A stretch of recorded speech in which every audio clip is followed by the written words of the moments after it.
উপায় নাই লক্ষ গোপিনী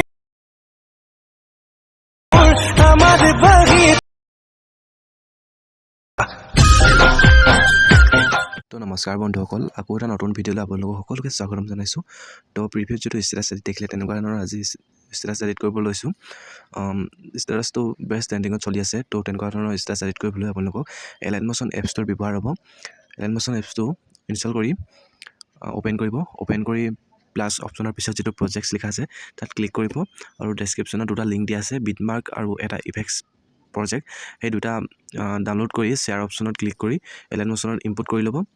ইম্পোৰ্ট কৰি তাৰপৰা বিটমাৰ্ক প্ৰজেক্টটোত যাব। ইয়াত লেয়াৰ্ছবিলাক লিখা আছে।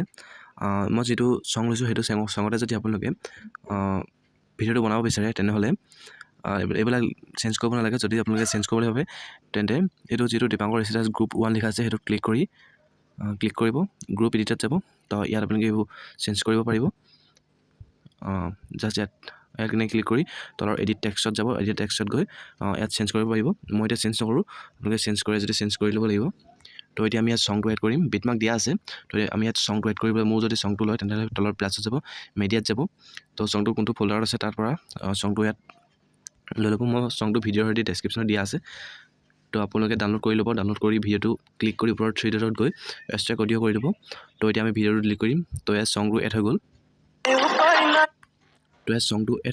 ইয়াত আমি এতিয়া এই লেয়াৰ্ছখিনি এটা শ্বেপ দিব লাগিব। শ্বেপটো দিবলৈ আপোনালোকে তলৰ এইটো বিটমাৰ্ক প্ৰজেক্টত যাব, ইফেক্ট প্ৰজেক্টটোত যাব। বিটমাৰ্ক প্ৰজেক্টটো বেক কৰি ইফেক্ট প্ৰজেক্টত আহিব। ইফেক্ট প্ৰজেক্টত আহি তলৰ যিটো এইটো লাষ্টৰ ফালে যিটো DS আছে সেইটোত ক্লিক কৰি এই অপশ্যনটোত গৈ কপি লেয়াৰ কৰি দিব। কপি লেয়াৰ কৰি এই প্ৰজেক্টৰ পৰা বেক গৈ বিটমাৰ্ক প্ৰজেক্টটো অ'পেন কৰিব।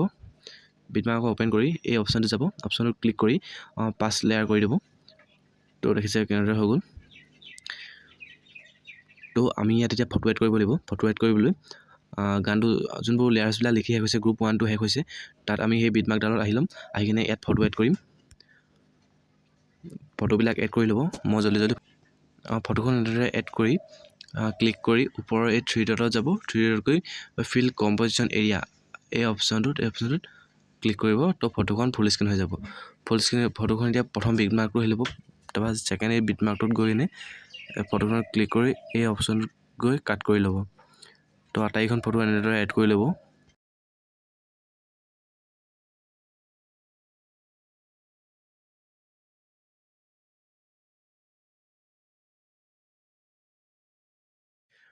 তো আটাইবিলাক ফটো এড কৰা হৈ গ'ল। এতিয়া আমি ইয়াত ইফেক্টছ এড কৰিব লাগিব। ইফেক্টছ এড কৰিবলৈ এই বিটমাৰ্ক প্ৰজেক্টটো বা বেক যাব। বেক গৈ ইফেক্টছ প্ৰজেক্টত যাব। ইফেক্ট প্ৰজেক্টত গৈ শেষৰ ফালে যি 3টা শ্বেপ আছে সেই শ্বেপৰ প্ৰথম শ্বেপটো ক্লিক কৰি ইফেক্টছত যাব। ইফেক্টছত গৈ 3 ডটত যাব। তাৰপৰা যিটো এইটো কপি ইফেক্টছ আছে, কপি ইফেক্টছ কৰি ল'ব। কপি ইফেক্টছ কৰি এই প্ৰজেক্টটো বা বেক যাব বিটমাৰ্ক প্ৰজেক্টত। বিটমাৰ্ক প্ৰজেক্টত গৈ যিখন প্ৰথম ফটো সেই ফটোখনত এনেদৰে ক্লিক কৰিব। ক্লিক কৰি তলৰ যিটো ইফেক্টছ আছে ইফেক্টছটো ক্লিক কৰি তলৰ 3 ডটত যাব। 3 ডটত পেষ্ট ইফেক্টছ কৰি দিব। ইফেক্টছ কৰি কিনে কৰি দিব। তো এতিয়া ইফেক্টছটো ইয়াত পেষ্ট হৈ গ'ল। তো ইফেক্টছটো পেষ্ট হৈ গ'ল।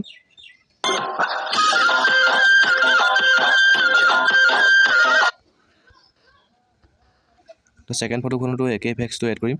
তো ছেম প্ৰচেছ তেনেদৰে ইফেক্টছটো এড কৰিব। থাৰ্ড ফটোখনতো তেনেদৰে সেইটো ইফেক্টছে পেষ্ট কৰিম। পেষ্ট কৰি এতিয়া আমি চাইন এপৰ ফটোখনত বেলেগ ইফেক্টছ এড কৰিব লাগিব। তো আমি বিটমাৰ্ক প্ৰজেক্টটো বেক গৈ ইফেক্টছ প্ৰজেক্টত এড কৰিব। ইফেক্টছ প্ৰজেক্ট এড কৰি শেষলৈ যাব। শেষত গৈ ছেকেণ্ড যিটো শ্বেপ আছে সেই শ্বেপটো ক্লিক কৰিব। তো ইফেক্টছত যাব। ইফেক্টছত গৈ 3 ডটত গৈ কপি ইফেক্টছ কৰি ল'ব। কপি ইফেক্টছ কৰি আকৌ এইটো পৰা বেক যাব। তাৰপৰা বিটমাৰ্ক প্ৰজেক্টটো অ'পেন কৰিব। তাৰপৰা যিখন 3 নম্বৰ চাইন এপৰ ফটোখন যিখন আছিলে সেই ফটোখনত ক্লিক কৰি তলৰ ইফেক্টছত যাব। ইফেক্টছত গৈ ছেম প্ৰচেছতে ইফেক্টছ ইয়াত পেষ্ট কৰি ল'ব। পেষ্ট কৰিবলৈ 3 ডটত গৈ পেষ্ট ইফেক্টছ কৰি দিব। তো ইয়াত বেলেগ ইফেক্টছটো পেষ্ট হৈ গ'ল। তাৰপৰা আমি এতিয়া এখন ফটোটো আগৰ যিটো ইফেক্টছ লগাইছিলোঁ সেই ইফেক্টছটো এইখন ফটোত দিব লাগিব। তো আমি আগৰ ফটোখন ক্লিক কৰিম। তো ইফেক্টছত ক্লিক কৰি এই 3 ডটত গৈ কপি ইফেক্টছ কৰি ল'ব। কপি ইফেক্টছ কৰি কিনে তো আমি এই ফটোখনতো এনেদৰে ইফেক্টছটো এড কৰিম। তো আটাইখন ফটো এনেদৰে ইফেক্টছ এড কৰিছোঁ। খালি শেষৰ ফালে যিখন ফটো সেইখন ফটো আমি বেলেগ ইফেক্টছ এড কৰিব লাগিব। শেষৰ ফটোখনৰ বাদে বাকী ফটোখিনিত একে ইফেক্টছটো এড কৰি ল'ব। তো এতিয়া এই শেষৰ ফটোখন আমি বেলেগ ইফেক্টছ এড কৰিব লাগিব। বিটমাৰ্ক প্ৰজেক্টটো বা বেক গৈ ইফেক্টছ প্ৰজেক্টটোত এড কৰিব। অ'পেন হ'ব। অ'পেন হৈ শেষৰ যিটো শ্বেপ আছে শ্বেপটো ক্লিক কৰি তলৰ ইফেক্টছত গৈ 3 ডটত গৈ কপি ইফেক্টছ কৰি দিব। তো আমি এতিয়া এই প্ৰজেক্টৰ পৰা বেক গৈ বিটমাৰ্ক প্ৰজেক্টটো অ'পেন কৰিম। তাৰপৰা যিটো শেষৰ ফটো আছে শেষৰ ফটোখনত ক্লিক কৰি ইফেক্টছত গৈ 3 ডটত গৈ পেষ্ট ইফেক্টছ কৰি দিব। তো ভিডিঅ'টো হৈ গৈছে।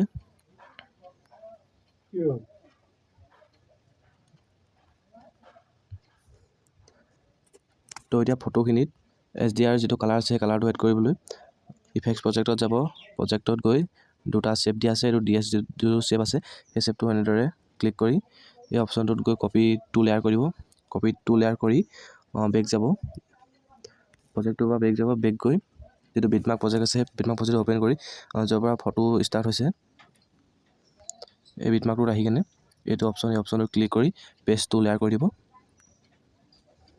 তো যিটো HDR যিটো কালাৰ সেই কালাৰটো ইয়াত এড হৈ যাব। তো ভিডিঅ'টো হৈ গ'ল সম্পূৰ্ণৰূপে। তো এনেদৰে ভিডিঅ'টো এডিট কৰে। তো ভিডিঅ'টো কেনেকুৱা পালে জনাবলৈ নাপাহৰিব। তো ভিডিঅ'টো ডাউনলোড কৰিবলৈ ওপৰ এই অপশ্যনটোত যাব। অপশ্যনটোত তলৰ যিটো এক্সপৰ্ট আছে এক্সপৰ্টটোত ক্লিক কৰিব। তো ভিডিঅ'টো গেলেৰীলৈ ডাউনলোড হৈ যাব। তো ভিডিঅ'টো কেনেকুৱা পালে জনাবলৈ একদম নাপাহৰিব। যদি ভাল লাগিল তলৰ কমেণ্ট দি দিব আৰু ভিডিঅ'টো একেলগে চালে যদি লাইক শ্বেয়াৰ কৰি দিব, লগতে নতুনকৈ ছাবস্ক্ৰাইব কৰি দিব।